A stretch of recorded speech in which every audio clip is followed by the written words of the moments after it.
Hello everyone, welcome back to my channel. And today's topic is going to be very important and interesting as well. Like today we will see how we can deploy a three-tier architecture on AWS. So we will create various resources and how we can combine each and everything. So mainly today we will see how we can create custom VPCs, custom subnet, public and private subnet, how we can make a subnet a public subnet, how we can make a subnet a private subnet.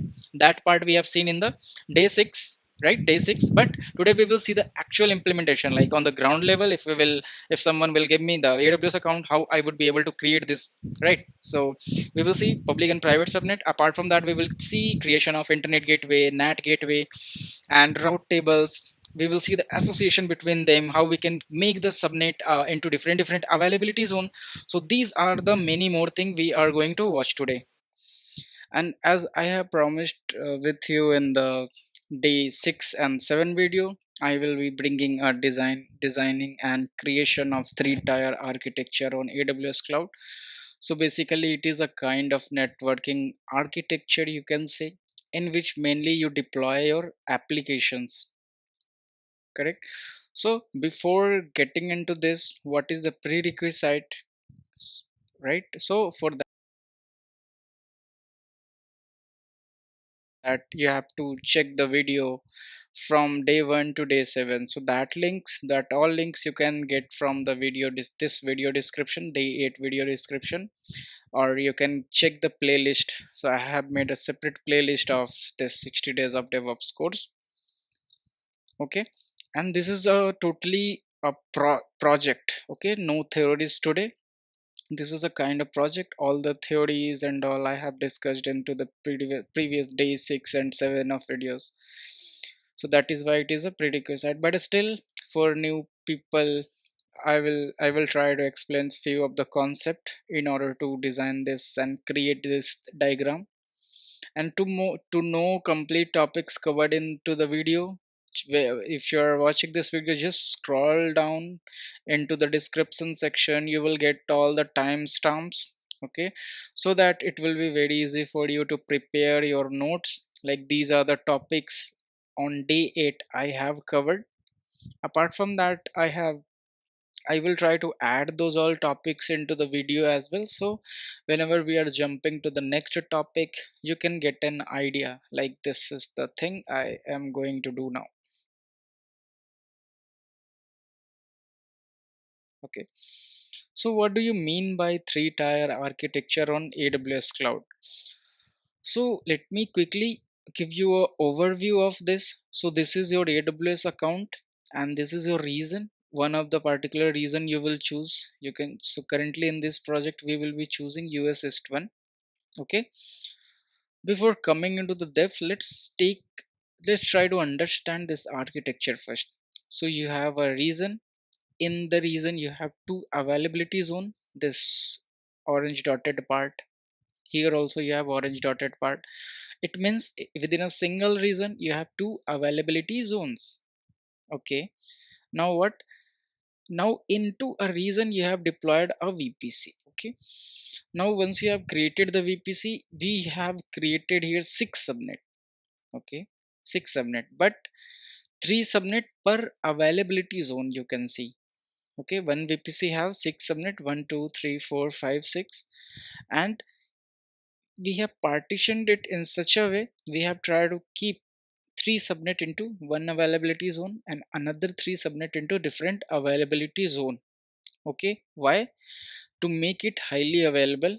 If you have watched my 6th day of video, you will be easily understanding what does this VPC mean, internet gateway mean, why do we need this route table, what is the difference between public and private subnet. Okay, so refer to that video to get more and more insight along with a project. Okay, so now let's come back to the topic here.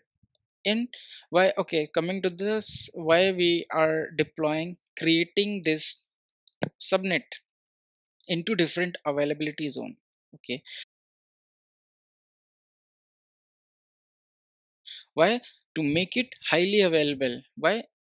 How it will make my application highly available? So mainly in a particular subnet you are going to deploy your server, correct? So and here also you have deployed your server. This is in different availability zone. Someday some disaster came occurred, and this availability zone and your application running into this availability zone will go down. But here this availability zone is still up, correct?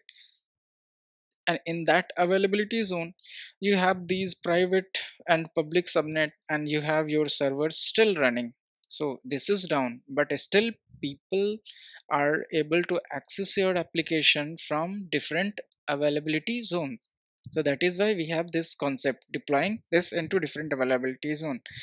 So for this I have talked about 4 to 5 use cases in the day 6 or 7 videos. Okay, now we have deployed one of the subnet is public subnet, and one of the sub one two of the subnet are private subnet. So as we have seen in the diagram, like I have drawn in the introduction, so this is basically going to your front end, correct, where user will interact with your UI of your applications.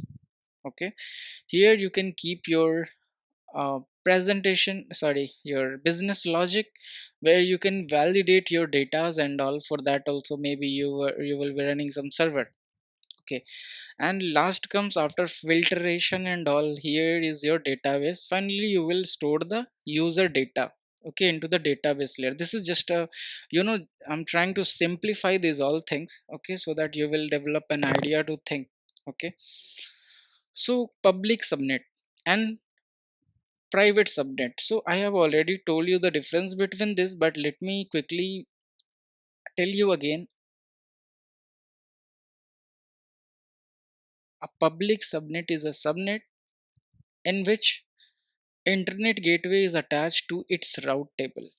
Okay, we will create a route table and we will attach a internet gateway to public subnets route table. Okay, how we will know this is public subnets route table? So basically we will create a route table and we will associate all the public subnets to this route table.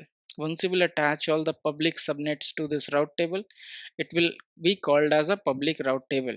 Okay, and once this route table is a public route table, we will attach the internet gateway. So whatever server now present into this public subnet will get access to the internet through internet gateway.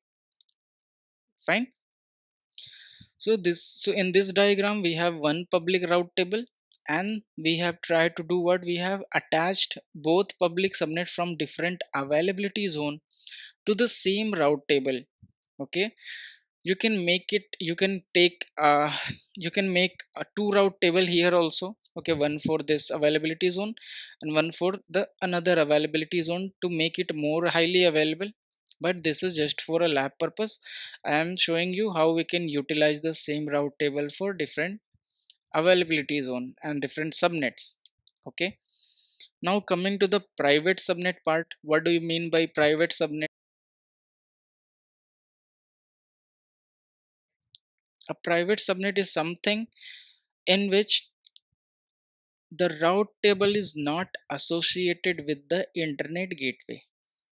Okay, private subnet is something in which route table in its route table is not associated with the internet gateway. Okay, again you can see this is a private route table. Why? Because we have attached the private subnet of my availability zone, like subnet 1, private subnet 1, private subnet 3 with the route table. In this case we have a separate route table, right, for this particular availability zone, and we have second private route table too for this particular availability zones. So in this way we have made tried to made it a highly available. Now you can see if, as per the diagram, we have attached the two subnet to this route table and attached these two subnet from different availability zone to this route table. Okay, route table is nothing but, in simple word, it will route your traffic to somewhere where you want to take it out.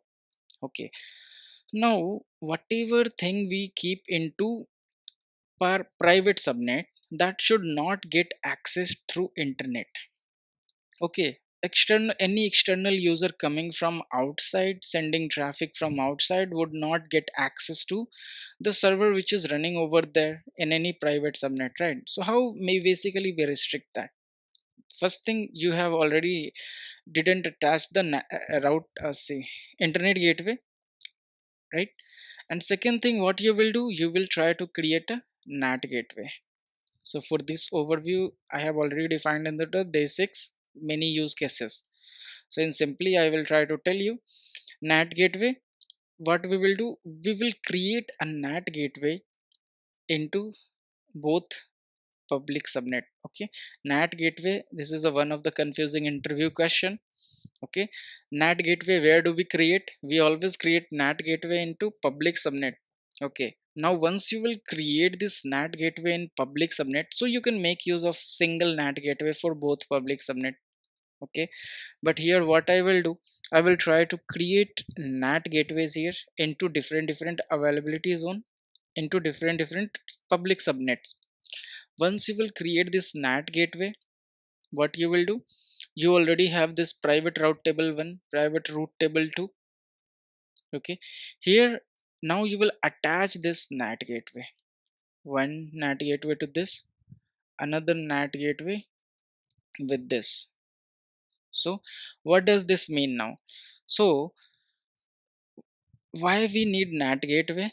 Again, external people should not get access to my databases or anything, any server running server in my private subnet. Okay, and along with that, if you're keeping some databases here, that the server need to get, the server need to get patched, right? Some maintenance activities and all should it automatically do. It should download some package through internet, but this database should go to internet, not any external traffic. Okay, in that case, the database need to go to the internet, but it doesn't have any medium, right? It doesn't have any internet gateway attached to it routes table. So what it will do, it will try to go through the public subnet. Correct, public subnet is already associated to the internet gateway, right? So this is going to be the way. From private subnet, it will go to the route. From the route, it will check the this NAT gateway, and from NAT gateway, it will try to come out of the internet access. Okay, so this was all about the diagrammatic representation what we have seen, and now we will try to implement. But before getting into the implementation, we should see, right, how the existing setup we have into AWS account. So for that, let's go to AWS account.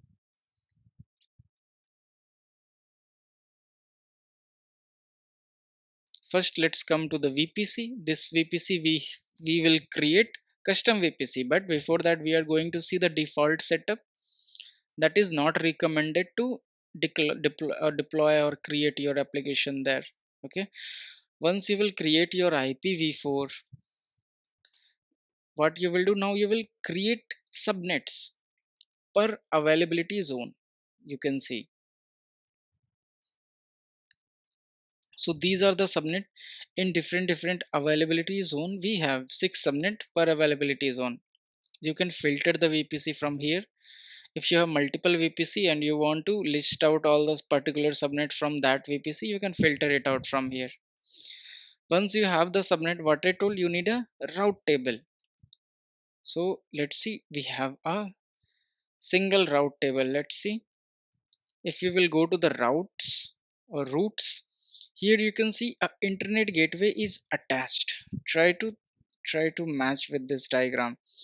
This is the route in which internet gateway is attached. Okay, so we have the internet gateway attached. Let's check the subnet association.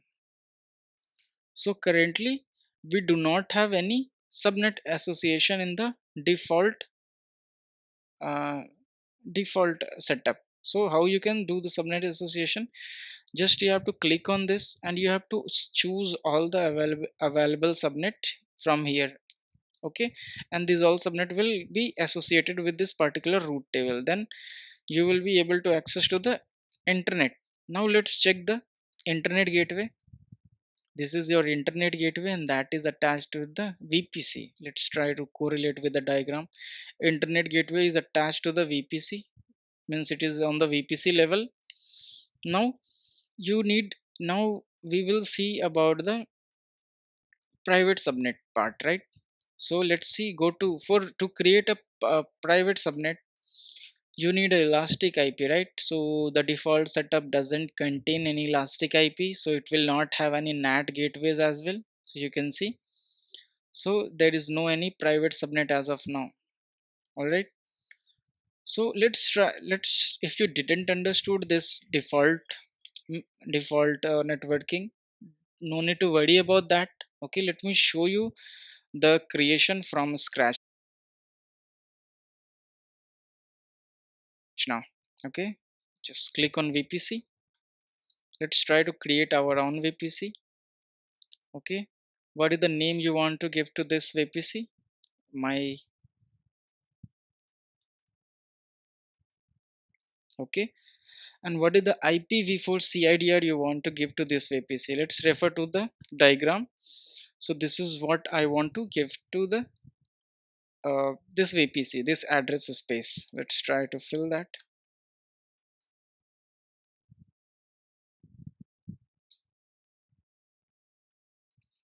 10.0.0.0/16. Okay, once I have clicked on this, let's try to create this VPC. So our first part is done. We have created a VPC in a particular region. Okay, let's check the region, in which region this exists. So currently you are in US East 1. What is the second thing we have to do? We have to create subnets now. Okay, in different availability zones. Okay, let's go back. Let's click on subnets. As I told you, you can filter VPC. Right now this is our VPC, this Mr. DevOpps hyphen VPC. I have chosen this, so this VPC doesn't contain any subnet. Okay, let's try to create the subnets. Choose the VPC, and here let's try to create the VPC, sorry, subnets. Okay, so I am going to name it as public subnet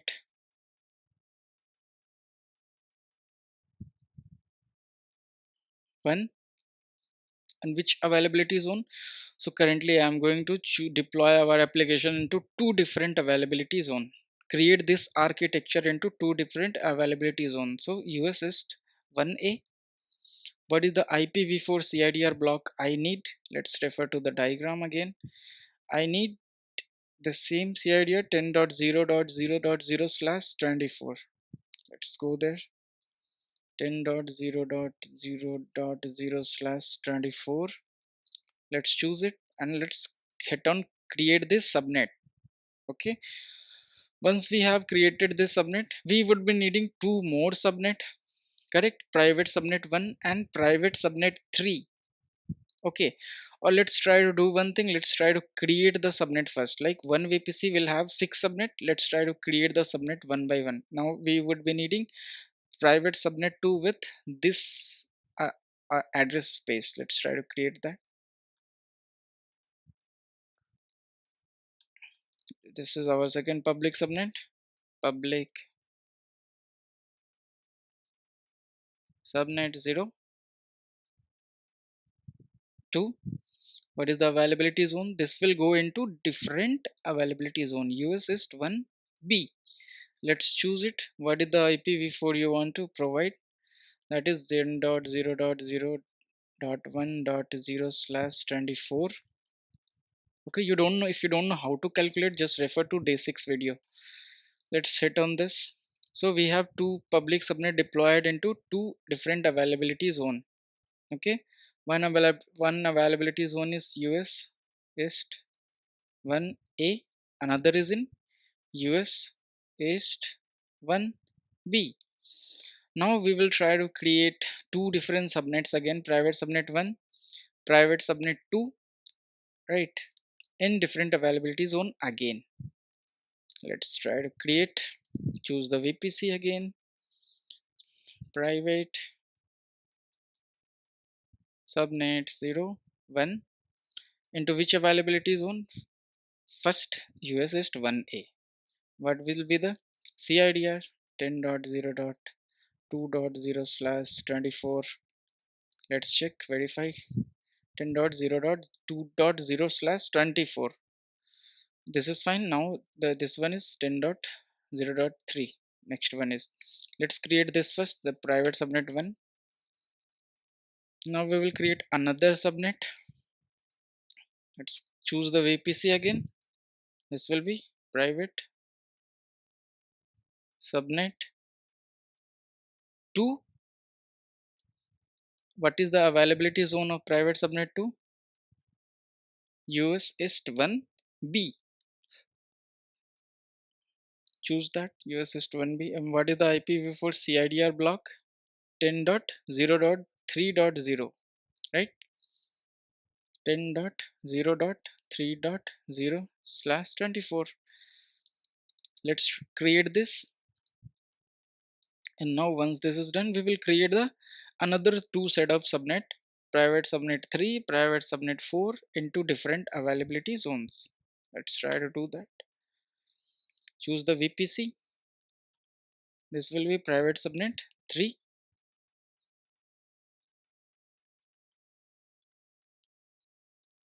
and choose the availability zone US East 1A. And what is the IPv4 CIDR? It is 4.0. 10.0.4.0/24. In the same way, let's create another subnet, private subnet 0, 4. What is the availability zone? Second availability zone, US East 1B. What is the IPv4 CIDR block? 10.0.5.0/24. Okay. Once this all will get created, let's try to filter the subnet using our VPC. This is our MrDevOpps-VPC, and here we go. These are the list of subnet we have. Okay, so maybe you are thinking it is a little bit confusing for you. Correct. So let's try to do one thing. Let's try to go back to the diagram. So you can see these are app tier where you will keep your applications and all. Okay, and this is your database tier. So what you can do, you can make your subnet name accordingly. Okay, I'm just keeping the higher end, like I'm touching the higher end. I have tried to create it. I have created in such a way so that you can easily visualize it. Otherwise you can name it like database tier, application tier. This is the actual name, right? You should use. Or if you want, you can edit it from here also. Okay, so let it be as of now. So we have our public subnet. Now what is the third thing we have to do? Third thing is how we will see how we can make a public subnet as a public subnet. How we can make a subnet as a public subnet. So what I have explained you, first you need a route table. So let's try to create a route table. Let's click on this route tables, create a route table, and here name a route table. Name the route table, like I will provide public route table, public route table. Select a VPC. This is our VPC. Just click on create records. Now let's make this route table. What we will do, we will try to associate these subnet, public subnet, to this route table as per the diagram. Let's go to back, go to subnet associations, and here edit subnet associations. Okay, and we will choose our public subnet, this one and this one. Let's associate this. So you have associated these two public subnet to the route table. Try to visualize, then we will try to implement. So we have created this route table, and into the route table subnet association section we have associated these two public subnet with these IPv4 CIDR ranges. Now what is the next thing? We have to create a internet gateway and attach to its route table. Let's do that. Go to internet gateway, create internet gateway, and here let's provide some name igw, and let's click on create internet gateway. Okay, once you are here, you can see this is in detached mode. Okay, what you have to do, you have to go to action, you have to click on attach to VPC, select your VPC and click on this attach internet gateway. So once you have attached this, your this upper part design is done, right? You have created two public subnets, you have created a route table. In that route table you have associated these two public subnet.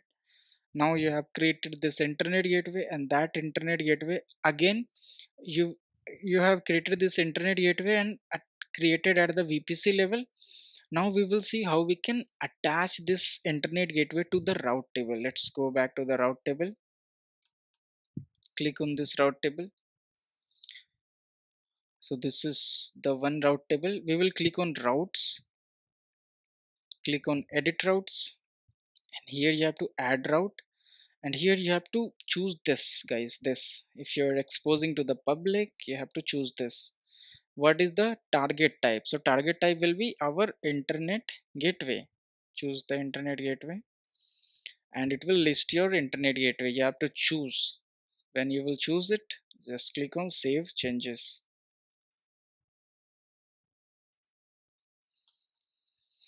Okay, so let's go back to the diagram. So we have created the internet gateway and attached to the route table. So our this part is done. Now we will see how we can make a subnet public subnet. Okay, so in the same way, we already have the private subnet 1, private subnet 2, 3 and 4, correct? Now what do we need? We need a private route table 1 and private route table 2. Let's create that with the same name so that it will be easy for you to understand. Let's try to create a private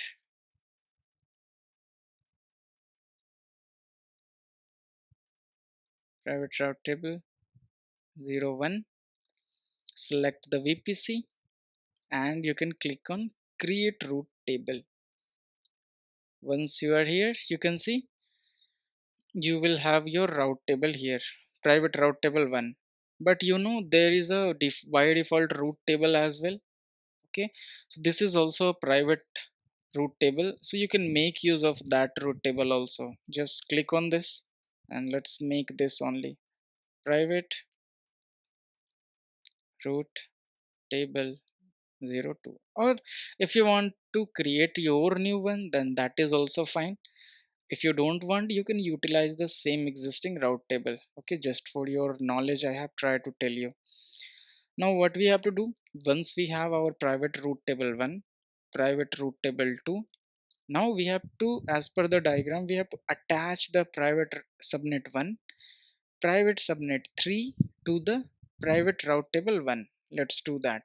1 and 3 need to be attached to the route table 1.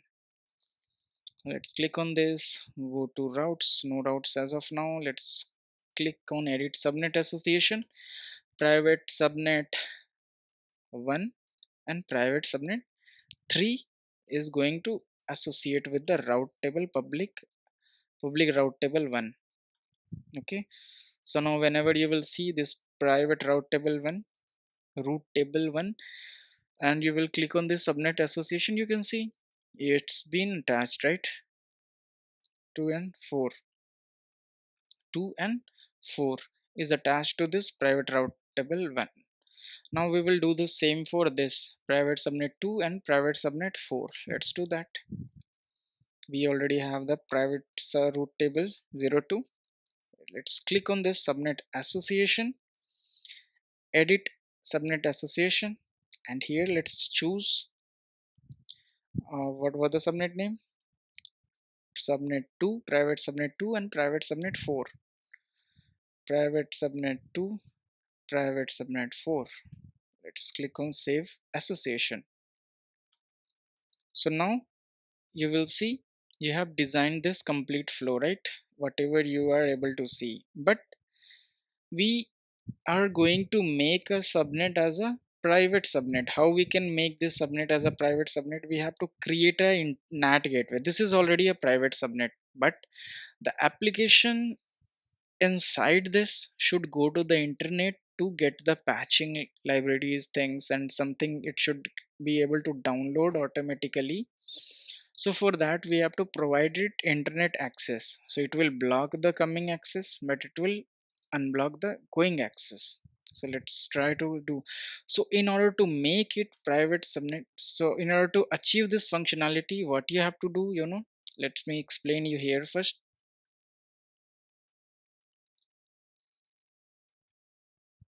You have to create two elastic IP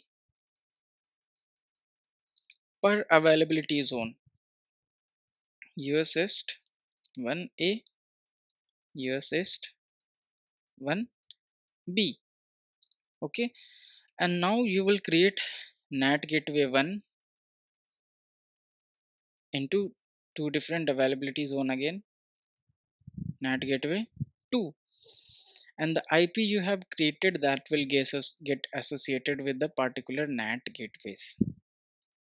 Okay, and now then what you will do, in both availability zone you have two private route table PRT1 and private route table PRT2. In that particular route table, in the routes section is there, you will attach the NAT gateway the same way you have attached the internet gateway. If you still didn't understand, let's try to see in the figure. We will create a NAT gateway, but to create a NAT gateway you need a elastic IP. So first you will create two elastic IP, then you will do what, you will attach the IPs to these two NAT gateways. Once you will create this NAT gateways, so you can see, right, this we are creating into public subnet. Keep in mind, NAT gateway always get created into public subnet. So once you have created this NAT gateways into public subnet, attach the elastic IP, now you will associate this NAT gateway to its respective route tables. Private route table 1 for this NAT gateway 1, private route table 2 for this NAT gateway 2. Let's try to create this first. If you will see in the down, you will have this NAT gateways option. Just click on create a NAT gateway, but here you will see it will ask you for elastic IP, right? So let's try to do one thing. Let's try to create elastic IPs first. So this is fine. Network border group. When you will come here, let's try to rename it something. Name EIP1. Click on create. In the same way, this is going to charge you, so make sure after you finish the lab, just try to delete this. The same way, I'm going to create elastic IP2 EIP to allocate it. So two elastic IP we have now. Now let's go to NAT gateway. Let's create our two NAT gateways. So first will be private NAT gateway 01. In which subnet do you want to deploy, guys? Tell me again. In which subnet we will deploy this NAT gateway? Public subnet 1, right? Let's do that. Let's choose this public subnet 1. Elastic allocation IP ID. So which one? Elastic IP 1, obviously. Let's click on create NAT gateway. It will take some time to create. No worries. Let it run in the background. Let's click on create NAT gateway again. Let's create one more private NAT gateway. There is nothing like private and public. Okay, I am just ignore that. NAT gateway 02. Here you have to choose the another subnet, another public subnet. So this is your another public subnet. Choose it. Choose the elastic IP and create NAT gateway.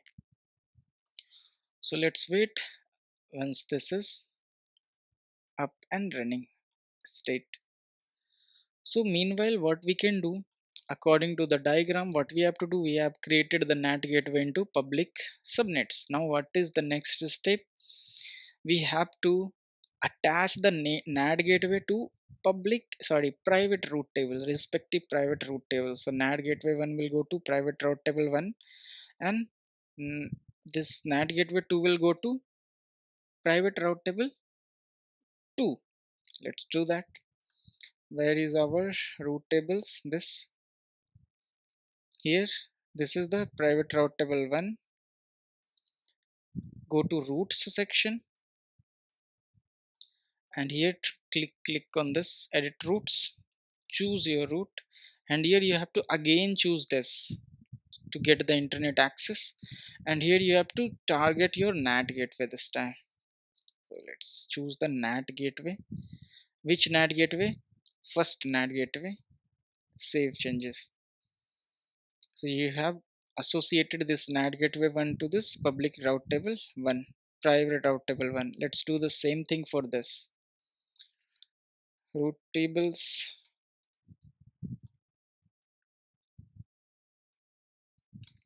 private route table 2, routes. It currently doesn't have any route. Just click on edit routes, add the 0.0.0/0. Here choose the NAT gateway. Which NAT gateway? This second one. Save changes. So we have done what? We have created the NAT gateway 2 in public subnet 2, and that we have associated with the private route table 2. So like this, we have designed this complete 3-tier architecture in AWS, right? Using the networking services, you can say. Okay, so this is a very important and very easy to, I have tried my best to explain you. Okay, I have repeated so many things again and again, pardon me for that, but that is just for yourself to make it more clear. Okay, so any improvement needed or any suggestion needed, for that you can comment down into the comment section.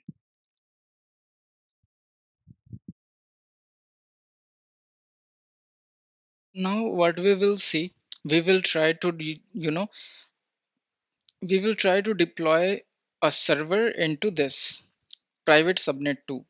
Okay, or you can say private subnet 3 and private subnet 4, any of the subnet.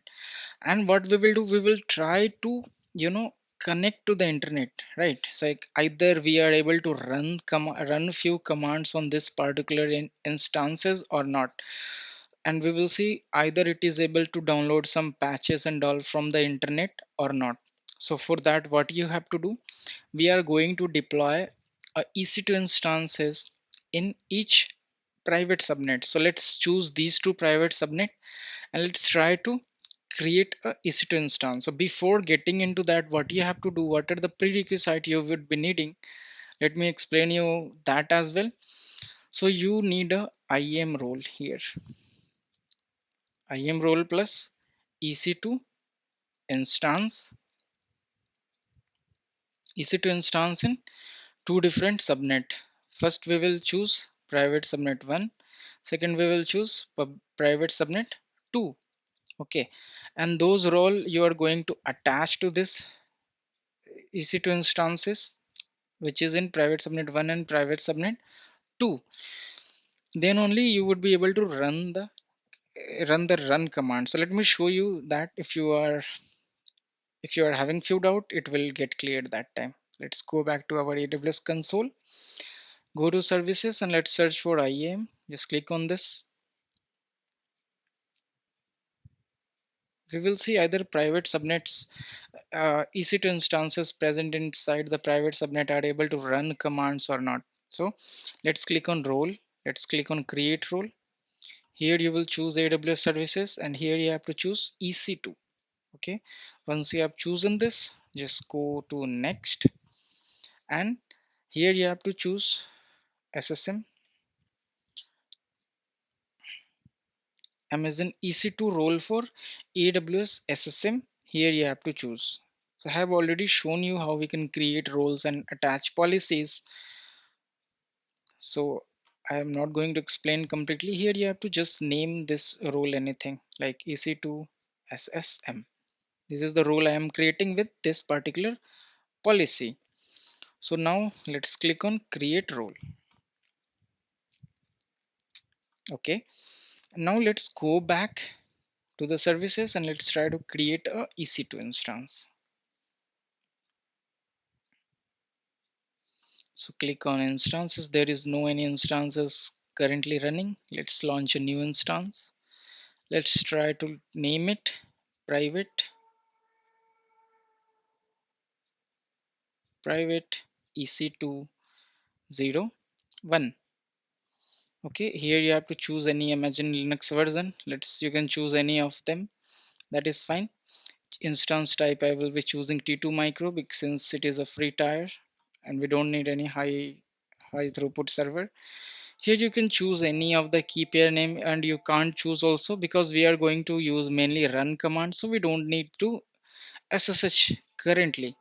Okay, so let's leave it, or you can choose it as well. Okay, so we are going to launch this EC2 in which subnet, guys? As per the diagram, you are going to launch this subnet in, sorry, EC2 into private subnet 1. Correct, private subnet 1. So let's choose this. So this is not the correct VPC. We will choose our VPC, custom VPC. Here you have to choose the VPC, sorry, subnet. Which is the which subnet we have to choose? Private subnet 01. Once you will choose it, let's check the security group. It will create a new security group. Let's name it something. Let's try to create a new security group. Private SZ01. And here let's update the description as well.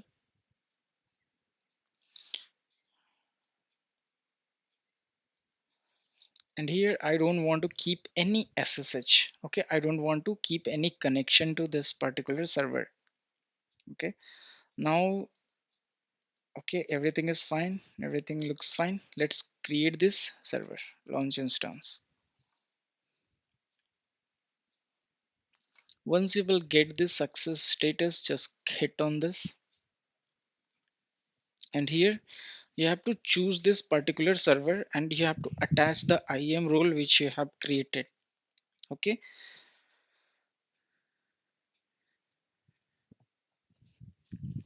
so let's try to do that. Go to action, go to security, go to modify IAM role, choose the particular role which you have created, update IAM role. So since the server is started running but the status check is still initializing, so you have to wait for some time so that it will finish its status check. Guys, hope, let me explain you again what we are basically going to do. As I told, no external user can come to my, like, you have your private subnet, and here you have created a EC2 instances.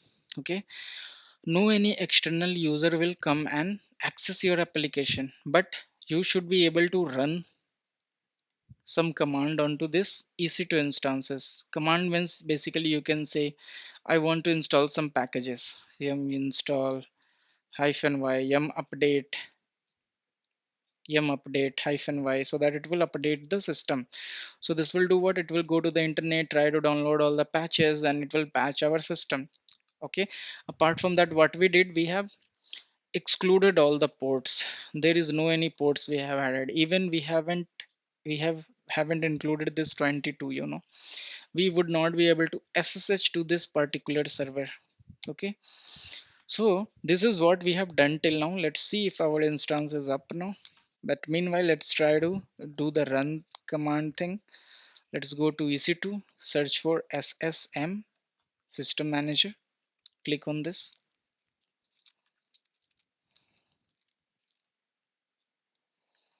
And here, if you will scroll down, you will see the run command. Click on this run command. And here you have to choose run a command. Correct. On which instance you want to run a command. Just check for cell.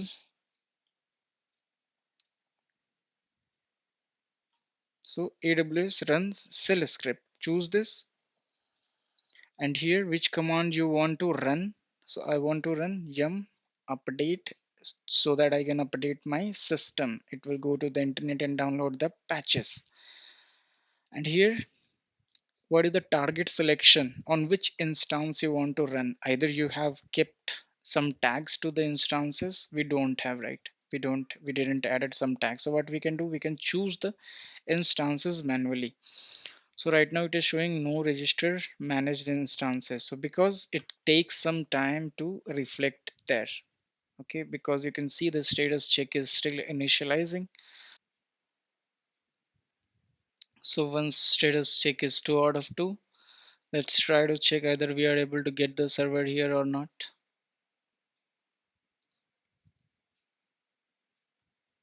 No registered instances. Let me reboot the instance.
And let's wait for some time. So now you can see the first time we have given some wrong command that was not get executed.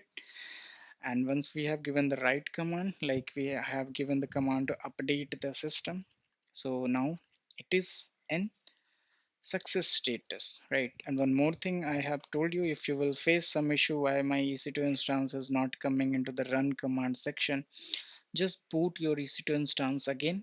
Okay, then it will work for you.